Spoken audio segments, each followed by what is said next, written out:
ஞாயிறு நோக்கி நடப்போம். இறை வார்த்தையை உயிராக்கி இறைவனை வாழ்வாக்கி வாழ்வோம். வாருங்கள், இறை வார்த்தையை அறிந்து அன்பு செய்து சாட்சிகளா.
தந்தை மகன் தூயாவியின் பேராலே. அன்பான சகோதர சகோதரிகளே, பாஸ்கா காலத்தின் 3ஆம் வாரத்திற்குள் நாங்கள் செல்கிறோம். எம்மாவுஸ் நோக்கி நடந்து சென்ற 2 சீடருடன் ஆண்டவர் இயேசு அவர்களோடு நடந்து உரையாடி இறை வார்த்தையை விட்டுக் கொடுத்து அப்பத்தை உடைத்து தன்னை காட்டிய அந்த அழகிய அனுபவத்தை இந்த நற்செய்தியிலே பார்க்கின்றோம். அன்பானவர்களே, இருவர் சேர்ந்து இருந்ததான் அந்த இருவரோடு கடவுளும் சேர்ந்து நடப்பதை பார்க்கின்றோம் அல்லவா? இலங்கையில் இன்று தேசிய அன்பிய ஞாயிறை கொண்டாடுகின்றார்கள். சில மறை மாவட்டங்களில் அவர்கள் அந்த நாட்களில் அந்த மறை மாவட்டத்திற்கு ஏற்ப கொண்டாடுகின்றார்கள். இந்த அன்பிய வாழ்க்கையை பேசுகின்றது இந்த நற்செய்தி. சேர்ந்து வாழ்வோம், ஆண்டவர் இயேசுவிலே சேர்ந்து வாழ்வோம்.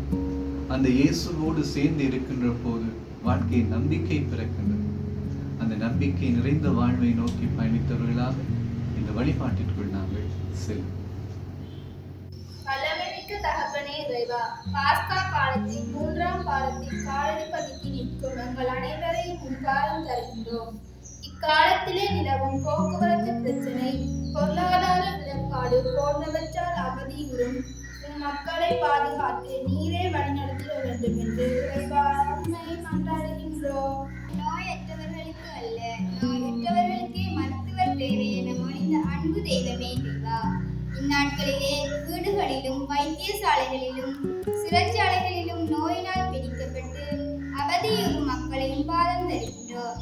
அவர்களை காயம் படிந்த திருக்கரத்தினால் தொட்டு குணப்படுத்திட வேண்டும் என்று இறைவா உம்மை மன்றாடுகின்றோம்.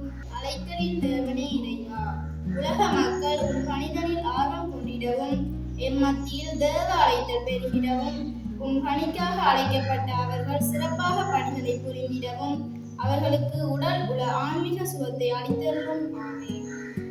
அன்பு தந்தையே இறைவா, எம்மை போன்ற சிறார்கள், பெற்றோர், மறையாசிரியர், பெரியோர்களுக்கு அடிப்படைத்து நல்ல பிள்ளைகளாக வளர வேண்டி உம்மை மன்றாடுகிறோம். வெற்றி வீரனாக எமக்காய் உயிர்த்தெழுந்த அன்பு தெய்வமே இறைவா, இன்றைய நாட்களிலே எம்மை போன்ற பல சிறுவர்கள் உலக மாய கவர்ச்சிகளுக்கும் குடிபோதைகளுக்கும் மற்றும் சிற்றின்ப நாட்டங்களுக்கும் அடிமைப்பட்டு உமது இறை விசுவாசத்தை இழந்து இப்பாவ வாழ்விலே வீழ்ந்து எழ முடியாமல் நிற்கிறார்களே.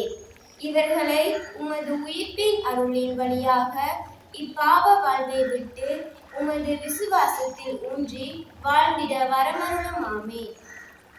இவற்றையெல்லாம் உங்கள் ஆண்டவராய இயேசு கிறிஸ்து வழியாக உம்மை மன்றாடுகின்றோம். அன்பான இறை மக்களே, பாஸ்கா காலம் 3ஆம் வாரத்திலே கால் பதித்து நிற்கின்றோம். இன்றைய நாளில் திருப்பாடல் 16 சிந்திக்க திருச்சபையானது எம்மை அழைத்து நிற்கின்றது. ஆண்டவரே, வாழ்வின் வழியை நான் அறியச் செய்வீர் என்று கேட்கிறோம். கடவுளே எங்களை வழிநடத்துகின்றவராக இருக்கின்றார். அவரே எங்களுக்கு ஞானத்தையும் அறிவையும் தருகின்றார். அந்த ஆண்டவரிடம் நல்வாழ்வின் அருளை கேட்டு திருப்பாடலில் பங்கெடுப்போம். பதிலுரை பாடலுக்கு பல்லவியாக, ஆண்டவரே வாழ்வின் வழியை நான் அறியச் செய்வீர். ஆண்டவரே வாழ்வின் வழியை நான் அறியச் செய்வீர். ஆண்டவரே வாழ்வின் வழியை நான் அறிய செய்வீர். ஆண்டவரே வாழ்வின் வழியை நான் அறிய செய்வீர். இறைவா என்னை காத்தருளும். உம்மிடம் நான் அடைக்கலம் புகுந்துள்ளேன். நான் ஆண்டவரிடம், நீரே என் தலைவர், உம்மையன்றி வேறு செல்வம் எனக்கில்லை என்று சொன்னேன். ஆண்டவர் தாமே என் உரிமை சொத்து, அவரே என் கிண்ணம், எனக்குரிய பங்கை காப்பவரும் அவரே. ஆண்டவரே வாழ்வின் வழியை நான் அறிய செய்வீர். எனக்கு அறிவுரை வழங்கும் ஆண்டவரை போற்றுகின்றேன். இரவில் கூட என் மனச்சான்று என்னை எச்சரிக்கின்றது. ஆண்டவரை எப்போதும் என் கண் முன் வைத்துள்ளேன். அவர் என் வலப்பக்கம் உள்ளார், எனவே நான் அசைவுறேன். ஆண்டவரே வாழ்வின் வழியை நான் அறிய செய்வீர். என் இதயம் மக்களிக்கின்றது, என் உள்ளம் மகிழ்ந்து துள்ளுகின்றது. என் உடலும் பாதுகாப்பில் நிலைத்திருக்கும். ஏனெனில் என்னை பாதாளத்திடம் ஒப்புவிக்க மாட்டீர். அன்பரை படுகொலியை காண விடமாட்டீர். ஆண்டவரே வாழ்வின் வழியை நான் அறிய வாழ்வின் வழியை நான் அறிய செய்வீர். உமது முன்னிலையில் எனக்கு நிறைவான மகிழ்ச்சி உண்டு. உமது வலப்பக்கத்தில் எப்போதும் பேரின்பம் உண்டு. உமது வலப்பக்கத்தில் எப்போதும் பேரின்பம் உண்டு. ஆண்டவரே வாழ்வின் வழியை நான் அறிய செய்வீர். ஆண்டவரே வாழ்வின் வழியை நான் அறிய செய்வீர்.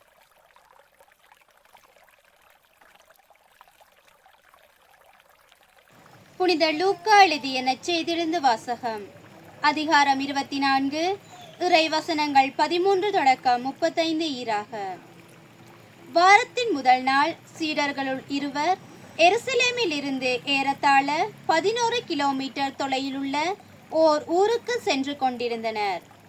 அவ்வூரின் பெயர் எம்மாவு.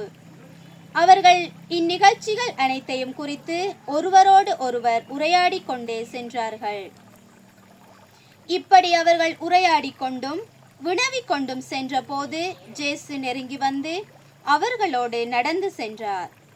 ஆனால் அவர் யார் என்று அறிந்து உணர முடியாதவாறு அவர்கள் கண்கள் மறைக்கப்பட்டிருந்தன. அவர் அவர்களை நோக்கி, வழிநெடுகிலும் நீங்கள் ஒருவரோடு ஒருவர் பேசிக் கொண்டிருப்பது என்ன என்று கேட்டார். அவர்கள் முகவாட்டத்தோடு நின்றார்கள். அவர்களுள் கிளையோப்பா என்னும் பெயருடைய ஒருவர் அவரிடம் மறுமொழியாக, எருசலேமில் தங்கியிருப்பவர்களுள் உமக்கு மட்டும்தான் இந்நாள்களில் நிகழ்ந்தவை தெரியாதோ என்றார். அதற்கு அவர் அவர்களிடம், என்ன நிகழ்ந்தது என்று கேட்டார். அவர்கள் அவரிடம், நாசரேத்து இயேசுவை பற்றியே தான் பேசுகின்றோம். அவர் கடவுளுக்கும் மக்கள் எல்லோருக்கும் முன்பாக சொல்லிலும் செயலிலும் வல்ல இறைவாக்கினராக திகழ்ந்தார். அவர் இஸ்ரேலை மீட்கப் போகின்றார் என்று நாங்கள் எதிர்பார்த்து இருந்தோம். ஆனால் தலைமை குருக்களும் ஆட்சியாளர்களும் அவருக்கு மரண தண்டனை விதித்து சிலுவையில் அறைந்தார்கள். இவையெல்லாம் நிகழ்ந்து இன்றோடு 3 நாட்கள் ஆகின்றன. ஆனால் இன்று எங்களை சேர்ந்த பெண்களுள் சிலர் எங்களை மலைப்புக்குள்ளாக்கினர். அவர்கள் விடியற்காலையில் கல்லறைக்கு சென்றார்கள். அவருடைய உடலை காணாது திரும்பி வந்து வானதூதர்களை கண்டதாகவும் இயேசு உயிரோடு இருக்கின்றார் என்று அவர்கள் கூறியதாகவும் சொன்னார்கள். எங்களோடு இருந்தவர்களுள் சிலரும் கல்லறைக்கு சென்று அப்பெண்கள் சொன்னவாறே இருக்க கண்டனர். ஆனால் அவர்கள் இயேசுவை காணவில்லை என்றார்கள். இயேசு அவர்களை நோக்கி, அறிவிலிகளே, இறைவாக்கினர்கள் உரைத்த எல்லாவற்றையும் நம்ப இயலாத மந்த உள்ளத்தினரே, மெசியா தாம் மாட்சி அடைவதற்கு முன் இத்துன்பங்களை பட வேண்டும் அல்லவா என்றார். மேலும் மோசே முதல் இறைவாக்கினர் வரை அனைவரின் நூல்களிலும் தம்மை குறித்து எழுதப்பட்ட யாவற்றையும் அவர் அவர்களுக்கு விளக்கினார். அவர்கள் தாங்கள் போக வேண்டிய ஊரை நெருங்கி வந்தார்கள். அவரோ அதற்கு அப்பால் போகின்றவர் போல் காட்டிக்கொண்டார். அவர்கள் அவரிடம், எங்களோடு தங்கும், ஏனெனில் மாலை நேரம் ஆயிற்று, பொழுது போயிற்று என்று கூறி கட்டாயப்படுத்தி அவரை இணங்க வைத்தார்கள். அவர் அங்கு தங்குமாறு அவர்களோடு சென்றார். அவர்களோடு அவர் பந்தியில் அமர்ந்திருந்த போது அப்பத்தை எடுத்து கடவுளை போற்றி பிட்டு அவர்களுக்கு கொடுத்தார். அப்போது அவர்கள் கண்கள் திறந்தன. அவர்களும் அவரை அடையாளம் கண்டு கொண்டார்கள். உடனே அவர் அவர்களிடமிருந்து மறைந்து போனார். அப்போது அவர்கள் ஒருவரையொருவர் நோக்கி, வழியிலே அவர் நம்மோடு பேசிய மறைநூலை விளக்கும் போது நம் உள்ளம் பற்றி எரியவில்லையா என்று பேசிக்கொண்டார்கள். அந்நேரமே அவர்கள் புறப்பட்டு எருசலேமுக்கு திரும்பி போனார்கள். அங்கே 11 அவர்களோடு இருந்தவர்களும் குழுமியிருக்க கண்டார்கள். அங்கிருந்தவர்கள், ஆண்டவரே, உண்மையாகவே உயிருடன் எழுப்பப்பட்டார், அவர் சீமோனுக்கு தோற்றம் அளித்துள்ளார் என்று சொன்னார்கள். அவர்கள் வழியில் நிகழ்ந்தவற்றையும் அவர் அப்பத்தை பிட்டு கொடுக்கும் போது அவரை கண்டுணர்ந்ததையும் அங்கிருந்தவர்களுக்கு எடுத்துரைத்தார்கள். இது வாழ்வு தரும் இயேசு கிறிஸ்துவின் நற்செய்தி. கிறிஸ்துவே உமக்கு புகழ்.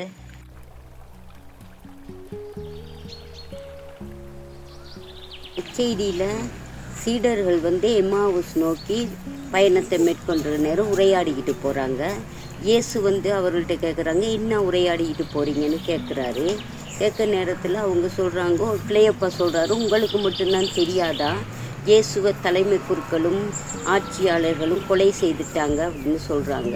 இன்னொன்று இயேசு அவங்களோட போகிறாரு. அவங்களுடைய அகக்கண்கள் திறக்கப்படாதனால அவங்களுக்கு இயேசு தான் சொல்லி இனம் கண்டு கொள்ள முடியாமல் இருந்துச்சு. அப்புறம் இயேசு அங்கே போய்கிட்டு இருக்க நேரத்தில் சீடர்கள் சொல்கிறாங்க, எங்களோட தங்குங்கன்னு சொல்கிறாங்க. இயேசு சொல்கிறாரு சரின்னு சொல்லிட்டு அவங்களோட போயிட்டு தங்குறாரு. தங்கிட்டு அவர்கள் மத்தியில் போயிட்டு அப்பத்தை பிட்டு அவர்களுக்கு கொடுத்த நேரத்தில் தான் அந்த சீடர்களுடைய அகக்கண்கள் திறக்கப்பட்டு உண்மையாகவே இயேசு உயிர்த்திட்டாரு, இவர் தான் இயேசு அப்படிங்கிறத அப்போஸ்தலர்கள் இனம் கண்டு கொள்ளுகின்றார்கள். இறைமகன் இயேசு கிறிஸ்து இந்நற்செய்தி நூடாக எனக்கு கூறும் செய்தியானது, அன்றைய காலத்திலே இயேசு உயிர்த்து பயணித்த பொழுது அந்த சீடர்களுடைய அகக்கண்கள் திறக்கப்பட்டது போல தினந்தோறும் என்னுடைய தனிப்பட்ட வாழ்வில் இறைமகன் இயேசு கிறிஸ்து பயணிக்கிறார்.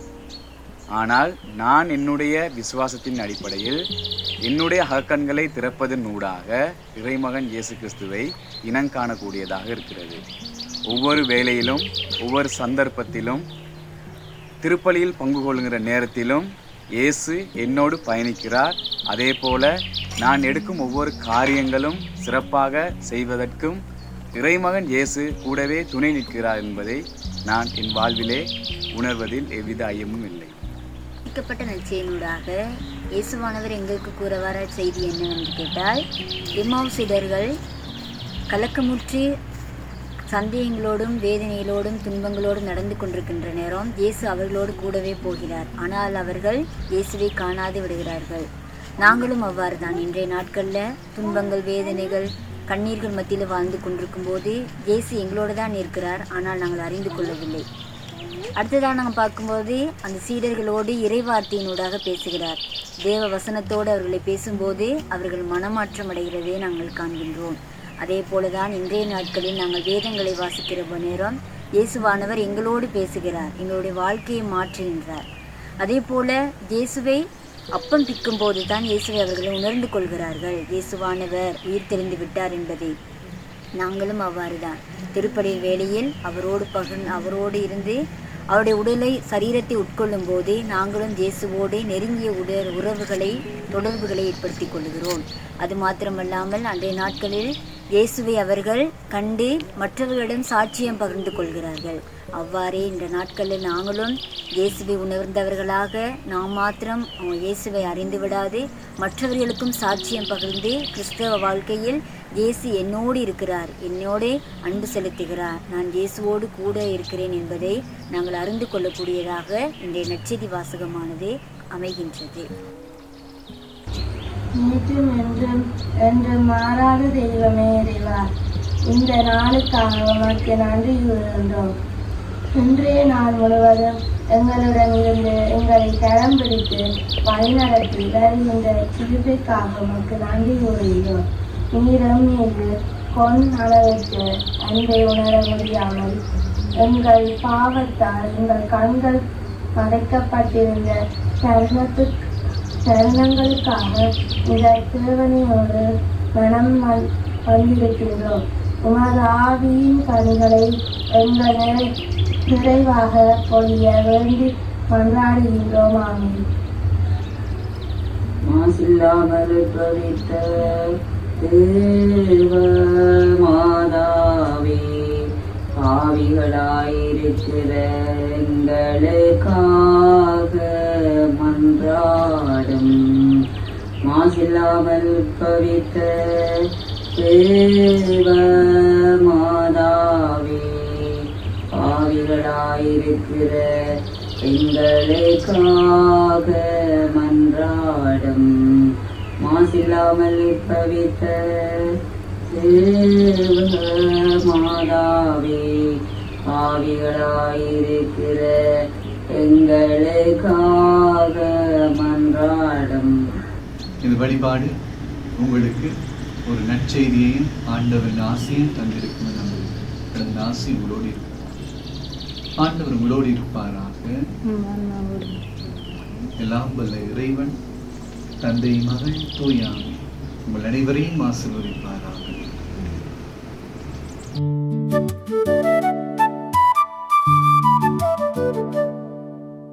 ஞாயிறு நோக்கி நடப்போம், இறை வார்த்தையை உயிராக்கி இறைவனை வாழ்வாக்கி வாழ்வோம். வாருங்கள், இறை வார்த்தையை அறிந்து அன்பு செய்து சாட்சிகளா